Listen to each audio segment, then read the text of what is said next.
She handed me the wine glass with fingers that brushed mine longer than they needed to.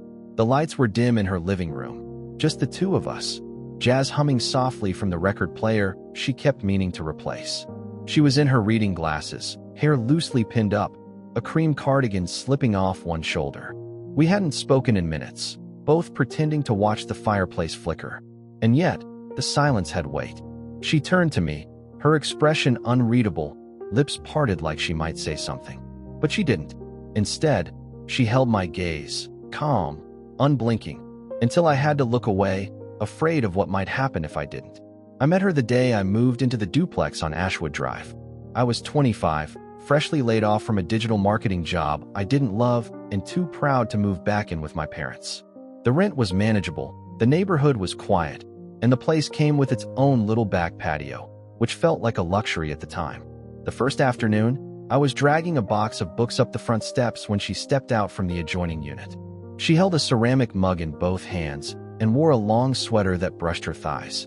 Her hair was damp, like she'd just stepped out of the shower, and she moved with the slow, unhurried grace of someone who had nothing to prove. "You're the new tenant?" she asked. Her voice was warm but measured. There was something about the way she looked at me, direct, steady, like she didn't expect much but noticed everything. "Yeah," I said, shifting the box. "Just got the keys this morning." She smiled. "Welcome to the quieter side of town." I found out her name was Evelyn. She was 43, divorced, no kids. She taught English literature at a community college about 15 minutes away, and she'd lived in the duplex for almost 5 years. I told her I was still figuring things out, career-wise, life-wise, and that I used to work in tech, but wasn't sure I wanted to anymore. She didn't offer sympathy, just nodded and said, "Sometimes not knowing is where the good stuff begins." That night, I heard music through the shared wall, Miles Davis, I think, and the low murmur of her voice talking to someone on the phone. I pressed my palm against the cool plaster, listening, then caught myself and backed away like I'd touched something hot. Over the next few days, we settled into an unspoken rhythm. I'd water my patio plants while she read on her porch swing. She'd bring in my packages if I wasn't home. We nodded in passing. Nothing dramatic, just quiet coexistence. Then came the Wednesday I locked myself out. It was dusk, the sky fading to a bruised purple, and I'd just taken the trash out barefoot when the door clicked shut behind me. No phone, no keys. I cursed under my breath, trying the knob again like it might change its mind. Then I looked over and saw her watching me from her kitchen window, expression half amused. A minute later, she opened her door. "Locked out." I nodded sheepishly. She stepped aside. "Come in. You can wait here until your landlord shows." Her place was similar to mine, but warmer. Books on every surface. Framed black and white photos of people I didn't recognize. A faint smell of bergamot and old wood. I sat on her couch, still barefoot, while she made tea. We didn't talk much, just sat in the soft lamplight as dusk turned to night. She asked about my family, what I missed about the city, what I didn't. I answered honestly. She listened like it mattered. At some point, she glanced over the rim of her cup and said, "You're easy to sit with." That's rarer than people think. My landlord arrived an hour later. I thanked her, probably too many times, and she just waved it off. But that night, lying in bed, I kept thinking about how she'd said that. "You're easy to sit with," like it meant more than it sounded. And maybe it did. It started with the door.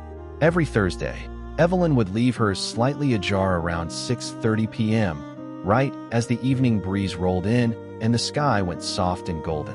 At first, I thought it was just coincidence. Maybe she liked fresh air, or maybe she was expecting someone. But after the third Thursday in a row, I began to wonder if it was something else. An invitation, maybe, or a habit she wanted noticed. The fourth Thursday, I walked by and paused. She was on her couch, a book spread across her knees, glasses perched low on her nose. Her cardigan was slipping from one shoulder again, and the light from her standing lamp made everything look warm, forgiving. She didn't look up, but she didn't close the door either. I knocked, even though it was already open. She smiled without surprise. "Hey, neighbor, you always leave your door open like this?" She shrugged, setting her book aside. "Only when the air feels right." I stepped in like I wasn't sure what I was doing, which I wasn't. She didn't offer me tea this time, just patted the couch beside her. We talked about nothing for a while. Weather, books, the fact that my basil plant was already dying. She had a way of making small talk feel personal, like the details mattered because they were mine. I told her about my old job, how it had slowly drained the color out of my days, how I felt untethered now, both lost and weirdly hopeful. She listened without interrupting, then said, "You're not drifting. You're recalibrating." I laughed. "You always talk like that?" She nodded, sipping her wine. "Comes with the English degree." I romanticized things I should probably just let be. The silence between us that night didn't feel awkward. It felt curated, like we both knew something was building but weren't sure what to name it yet. It became a kind of ritual, these quiet Thursday evenings. Sometimes we'd read in the same room, saying almost nothing. Other times we'd share music, trading songs through her old speakers. She had this affection for sad piano tracks and dusty jazz vocals, and I started bringing over newer stuff, ambient loops, slow indie. We found a strange harmony in the mix. One night, I asked her if she'd ever been in love. She paused, swirled her wine, and said, "Yes, twice. Once when I was too young to know better, and once when I knew better, but still hoped anyway." I didn't push, just let the answer hang in the room. "What about you?" she asked, not looking at me. I thought I was, but maybe I was just in love with the idea of not being alone. That made her smile, sad and a little proud. Another Thursday, a storm rolled in. Thunder cracked like something breaking open. The rain slapped against her windows hard enough to shake them. We stayed in, drinking tea and listening to the world fall apart outside. At some point, the power flickered out. The music died, the lights dimmed, and the room went silent except for the storm. "I've got candles," she said softly, her voice half lost in the dark. I helped her light a few. The flicker of flame lit up her cheekbones, her neck, the slight lines at the corners of her eyes. She looked older in that light, but not in a way that felt distant, in a way that felt honest. We sat like that, just two shadows drinking in the quiet. When I stood to leave, she walked me to the door. Her hand brushed mine as she handed me my hoodie. I didn't flinch, but I didn't reach back either. Neither of us acknowledged it. But I felt the warmth of her skin long after I was back in my own apartment. Later that night, I texted her a link to the album we'd started before the storm cut us off. She replied with a single word, "Still listening." I stared at that message for a long time. Still listening. That was the thing about Evelyn. She never said too much, but what she did say always stayed. By the sixth Thursday, I knew what her living room would smell like. Black tea, old wood, something faintly citrus. I knew which chair creaked when she shifted her weight. I knew she always tucked one foot under her thigh when she sat. And I knew, without needing her to say it, that something between us was beginning to tilt. I also knew I shouldn't be there as often as I was. I kept telling myself that nothing was happening. We hadn't kissed. We hadn't touched beyond the occasional hand brushing a forearm, or a wine glass exchanged with lingering fingertips. But something was happening in the spaces between our words, in the glances that held a beat too long, in the pauses that stretched. One night, she made dinner. Not a formal thing, just pasta, garlic, and some roasted tomatoes she said she'd bought impulsively. We ate at her small kitchen table, shoulders almost brushing. There was music again, an old record, hushed vocals with a bit of scratch in the background. I told her about a job interview I'd bombed earlier that week. She listened, nodded slowly, and said, "Not every rejection is a door closing. Sometimes it's the house showing you the back exit." "You always talk in metaphors," I said, smiling. She leaned forward. "I teach people to find meaning in paragraphs. It bleeds out." After dinner, we moved to the couch. She pulled her legs up under her. I sat with my hands in my lap, unsure of where to place them. "What are you thinking about?" she asked after a long silence. I turned to her. That I shouldn't be here this often. She didn't flinch. Just met my eyes and asked, "Then why do you come?" I opened my mouth but didn't answer right away. "Because this feels like the only quiet part of my week," I finally said. "Like nothing's expected of me here." Her lips parted slightly, as if she might respond. But then she nodded, slowly, and looked away. A moment passed. Then she reached for the blanket draped over the back of the couch and unfolded it across both our laps. Not a touch, not an embrace, but it felt closer than anything we'd done. I didn't move. That night, I dreamed of her, but not in the way I expected. In the dream, we were both older, sitting across from each other on some porch, gray-haired, not speaking. But the silence was full, like we'd said everything that ever needed saying years ago, and now there was nothing left but peace. When I woke up, I didn't know whether to smile or feel something like grief. The next morning, She left a note at my door. Not a text. A note. Folded neatly, slipped under the frame. Inside was a quote from a novel she'd lent me weeks ago. The things that never get said between people, they stay. They collect in the air between them until the room can't breathe. There was no signature. No explanation. Just that. I stared at the note, standing barefoot on my kitchen tile, the early light pooling at my feet. My heart was a slow drum. Later that day, I walked past her unit, hoping maybe the door would be open again. It wasn't. The curtains were drawn. The porch was empty. She wasn't shutting me out. She was giving me space. Or maybe she was waiting to see what I would do with it. And for the first time, I didn't know if I wanted to open that door. Because deep down, I already knew what would be waiting on the other side. And it terrified me how much I needed it. I didn't go over that Thursday. I thought about it. Paced the kitchen, made tea I didn't drink, watched the clock hit 6:30, then 7 o'clock, then 7:48. I stood at the window more than once, trying not to be obvious. Her porch light was off. No music. No flicker of candlelight. The quiet felt like a door closing. I told myself I needed distance.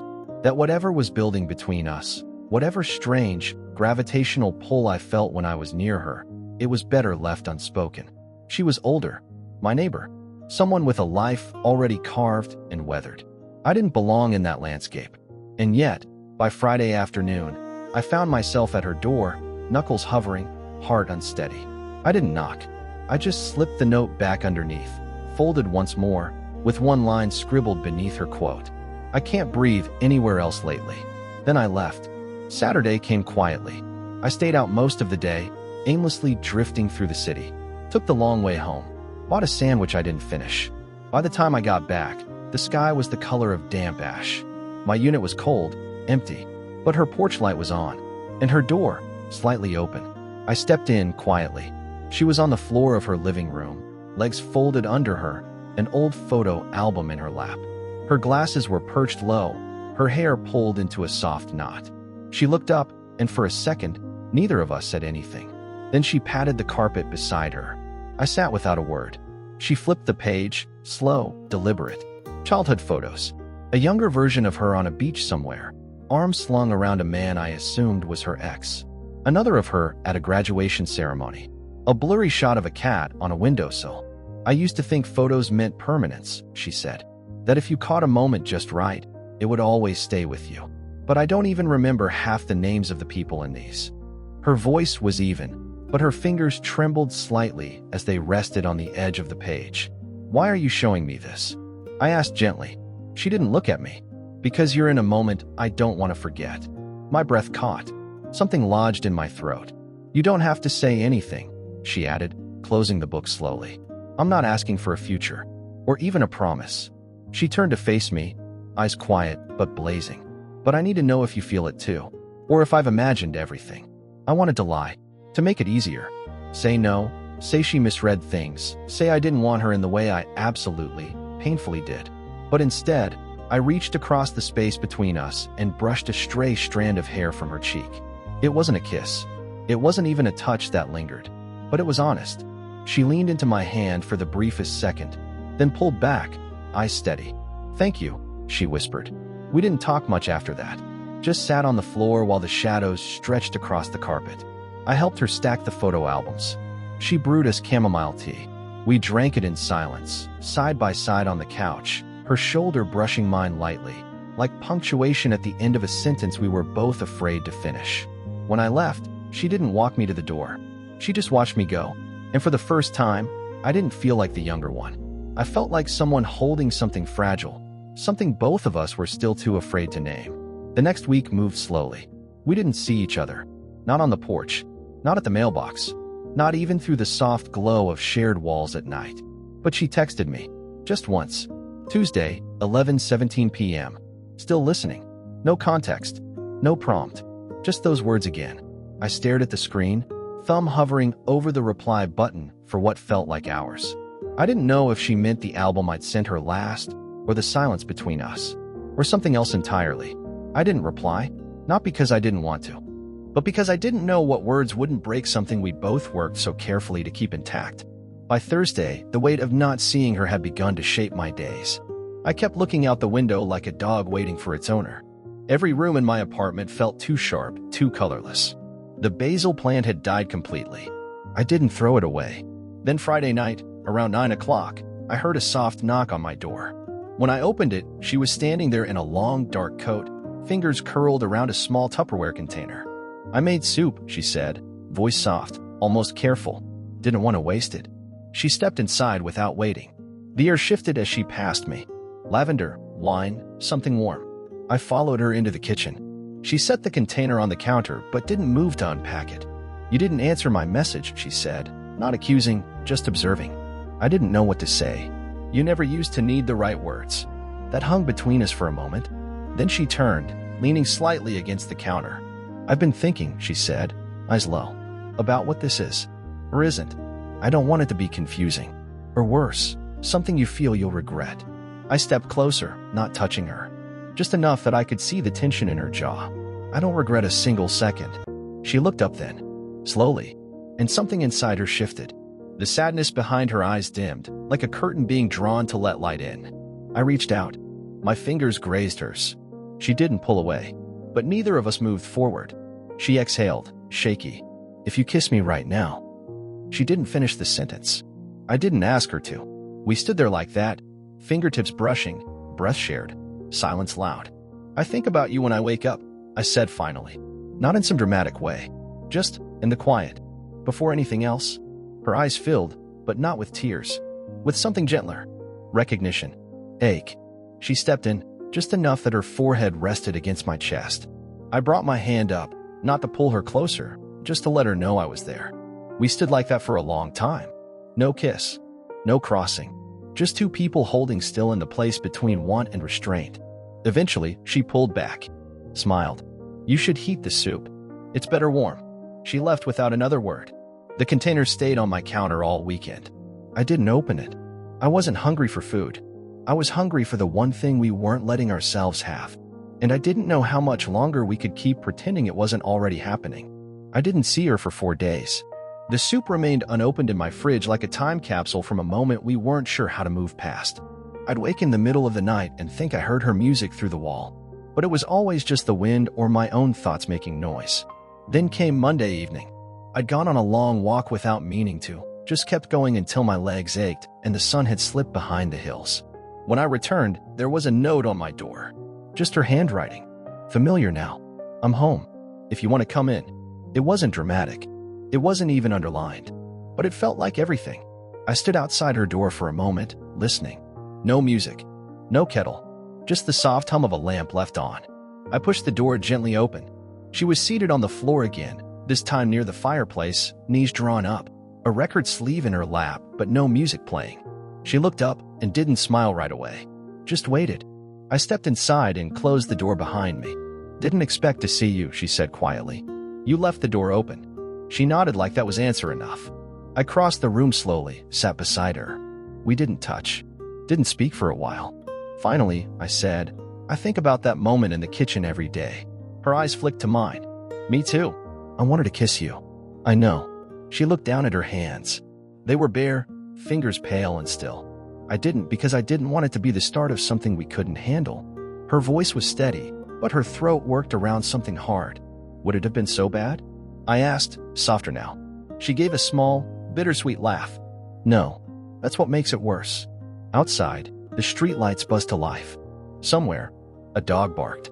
The world kept turning. "I've spent so much of my life being composed," she said, looking past me. "Being the woman who doesn't make messes, who drinks tea instead of wine when she's sad, who chooses the right words instead of the real ones." I didn't interrupt. She looked at me again. "But you've made it hard to stay quiet." My chest tightened. "I don't need a label for this," I said. "I don't even need to know what it is 5 weeks from now. But I need to be honest about it. I need to stop pretending that sitting in this room doesn't feel like the only part of my life that makes sense." She blinked. Once, twice, then slowly leaned forward. Her forehead touched mine. Her hand cupped the side of my face. And finally, she kissed me. It wasn't dramatic.